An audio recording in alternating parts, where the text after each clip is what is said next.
It's me again, Kiana, and as you can see, we are going to be doing my June wrap-up.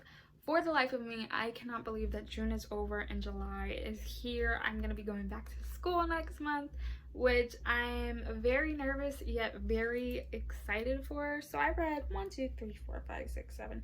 I read 8 books, which is a lot. Normally I read like 9 or 10 in June and July, but I'm not complaining. So let's go ahead and get started with this video. The first book I read this month was Scavenge the Stars by Tara Sim. This is the Owlcare edition we got earlier in January. And in all honesty, I can't already wait for the second book to come out. We follow 2 different characters here. A girl named Amaya, who when she was 8 years old, she was sold to a debtor ship to pay off her parents' debt for 7 years. And on the ship, she is known as, I believe, Silverfish. And then we follow a guy named Caio Mercado, who is the son of a merchant, and he is known as a drunk and a playboy. When Amaya accidentally saves someone and has to run away from the debtor ship, she basically gets her chance at freedom, finding out why she was sold, who sold her, what happened to her parents. She has to basically turn her back against Caio Mercado and figure out everything that is unraveling. I really enjoy this. This is supposed to be a retelling of The Count of Monte Carlo, and I've never actually read that, but I really did enjoy this. This was a 5 out of 5 stars, and I cannot wait for the second book to come out. I love this a lot. The next book I read, as everyone knows, I'm reading this graphic novel series. I'm very invested in it and I love it a lot, and that is Giant's Day Volume 9 by Alison.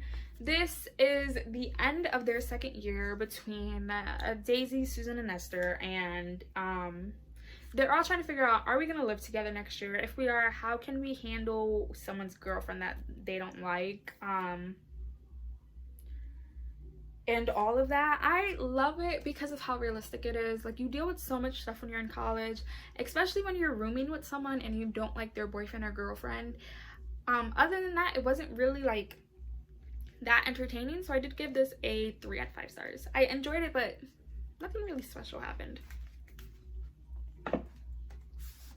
The third book I read this month was a 2020 anticipated release. I did pre-order it, and I finally got the pre-order stickers, and that is Aurora Burning by Jay Kristoff and Amy Kaufman. This is book 2 in the Aurora Cycle series. I don't know if it's going to be 3 or more books, but in the first one, because I can't talk about the second one without spoiling it, we follow a group of characters, Tyler and Scarlett, who are siblings.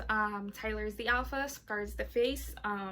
We follow Kat, who was the pilot, Finn, who is the mechanic, Zuri, who is like the medical person, and Cal, who is the warrior.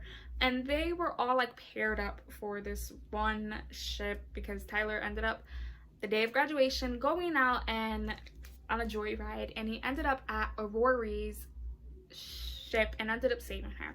Aurora isn't supposed to be alive. She was born 2,000 years ago and was put in a cryo sleep and was the only one who survived that mission. And now people are after Aurora, so Tyler and his squad now have to basically be on the run with everyone else.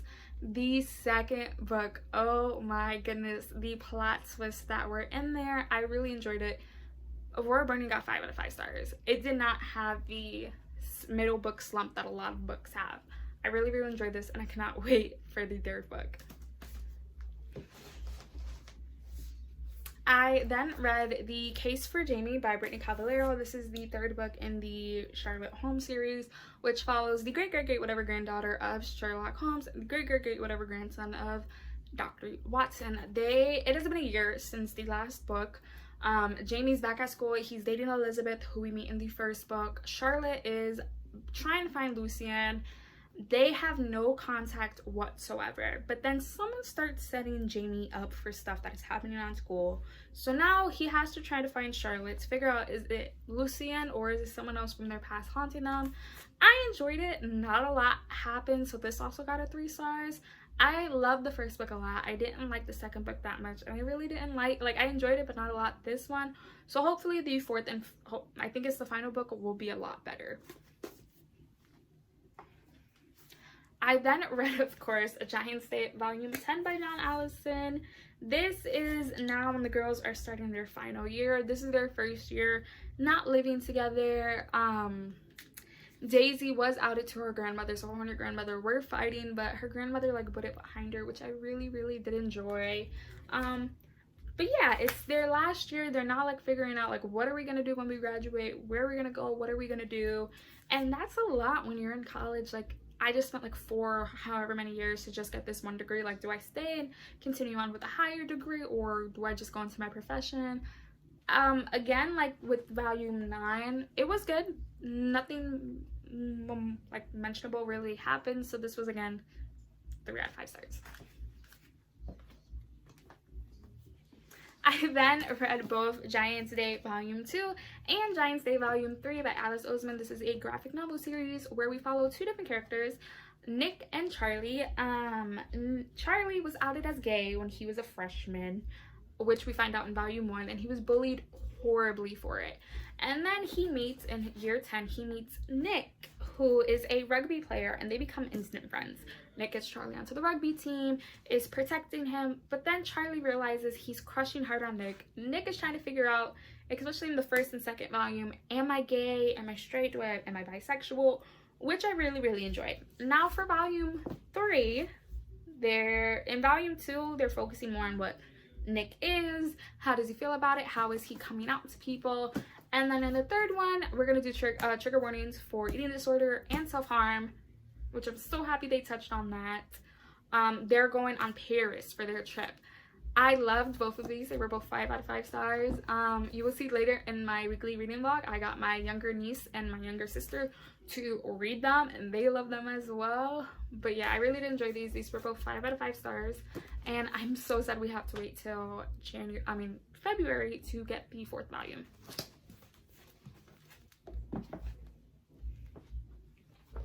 And then the 8th and final book that I finished this month is Percy Jackson and the Sea of Monsters by Rick Riordan. This is the 2nd and final book in the the 2nd book in the Percy Jackson series.